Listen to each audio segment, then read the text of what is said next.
Number 8، خاتم النبیین کا معنی آخری نبی سمجھنا عوام کا خیال ہے، علم والوں کے نزدیک یہ معنی درست نہیں۔ حضور اکرم صلی اللہ علیہ وسلم کے زمانے کے بعد بھی اگر کوئی نبی پیدا ہو تو خاتمیت محمدی میں کچھ فرق نہ آئے گا۔ تحذیر الناس صفحہ نمبر 3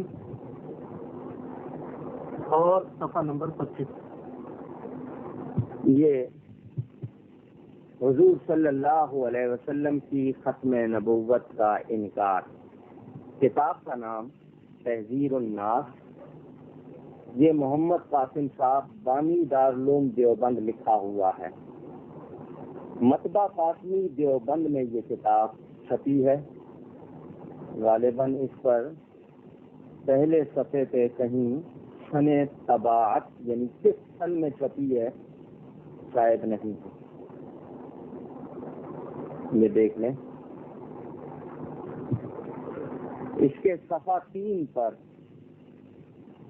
صاف طور پر لکھتے ہیں، عوام کے خیال میں رسول اللہ صلی اللہ علیہ وسلم، یہ سلام کا لفظ لکھا ہے یعنی شارٹ کر کے، حالانکہ خود کہتے ہیں اس طرح لکھنا بے ادبی ہے، خود لکھتے ہیں خاتم ہونا وہی معنی ہے کہ آپ کا زمانہ انبیاء سابق کے زمانے کے بعد اور آپ سب میں آخر نبی ہیں، مگر اہل فہم پر روشن ہوگا کہ تقدم یا تأخر زمانی میں بذات کچھ فضیلت نہیں، پھر مقام مدح میں ولاکن رسول اللہ و خاتم النبیین فرمانا اس صورت میں کیوں کر صحیح ہو سکتا ہے۔ اس میں واضح طور پر نانوتوی صاحب نے یہ کہا کہ خاتم النبیین کا معنی آخری نبی نہیں ہے، وہ کہتے ہیں عوام کے خیال میں،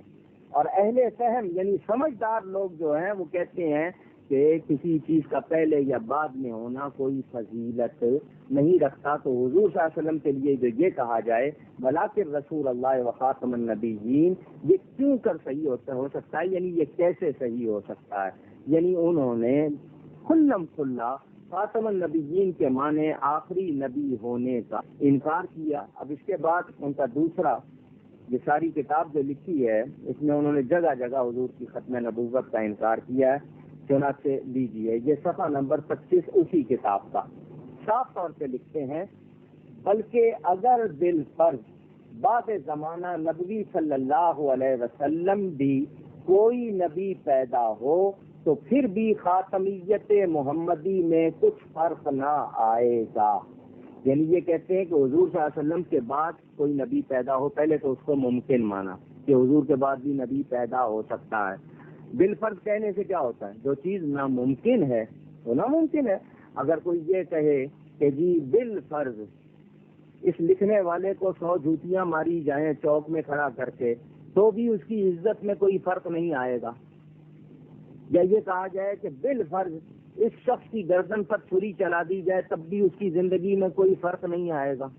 یا یہ کہا جائے کہ یہ شخص اپنی بیوی کو 3 طلاقیں دے دے پھر بھی اس کے نکاح میں کوئی فرق نہیں آئے گا، تو وہاں تو چون چناکے کرنے لگ جائیں گے۔ یہ صاف لکھا ہے کہ پہلی بات تو یہ مانی کہ حضور کے بعد نبی آ سکتا ہے، پہلے خاتم النبیین کے معنی ہی آخری نبی کا انکار کیا، اور پھر کہا کہ اگر کوئی پیدا ہو تو پھر بھی خاتمیت محمدی میں کچھ فرق نہیں آئے گا، کہ جائے کہ آپ کے معاصر کسی اور زمین میں یا فرض کیجئے اسی زمین میں کوئی اور نبی تجویز کیا جائے، تو واضح طور پر ان لوگوں نے حضور صلی اللہ علیہ وسلم کی ختم نبوت کا انکار کیا۔ اور اس کے اگلا صفحہ کون سا تھا؟ ایک حوالہ جی 25 تھا، ایک حوالہ اور بھی ہے، یہ لیجیے جی، یہ صاف طور پہ لکھا ہے، یہ صفحہ نمبر 13 پہ، بلکہ اگر بالفرض آپ یعنی حضور صلی اللہ علیہ وسلم کے زمانے میں بھی کہیں اور کوئی نبی ہو، جب بھی آپ کا ختم ہونا بدستور باقی رہتا ہے، یعنی حضور صلی اللہ علیہ وسلم کے ظاہری زمانے میں بھی کوئی اور نبی کہیں ہو تو کہتے ہیں حضور خاتم رہیں گے۔ کیوں؟ اس لیے کہ لفظ خاتم کا معنی ان کو آخری تسلیم نہیں ہے، انہوں نے خاتم کے معنی افضل ہونے کے یہ جو بھی لیے ہیں، اور ان میں اور پھر ان میں کوئی فرق نہیں رہ جاتا۔ قادیانیوں میں وہ بھی یہی کہتے ہیں خاتم النبیین کا معنی آخری نبی نہیں افضل نبی ہے، تو پھر ان میں اور قادیانیوں میں کیا فرق رہ گیا؟ گویا انہوں نے یہ کتاب لکھ کر قادیانیوں کی حمایت کی، ان کو موقع دیا، چنانچہ یہی کتاب لے کر جب بھی وہ قادیانی آتے ہیں تو ان وہابیوں کے پاس، دیوبندیوں کے پاس جواب نہیں ہوتا. تو اس کتاب میں 3 حوالے میں نے پڑھ کے سنا دیے جو اس میں لکھے ہیں، یعنی یہ کہ یہ حوالے ہرگز غلط نہیں، اصل کتاب سے دکھا دیے.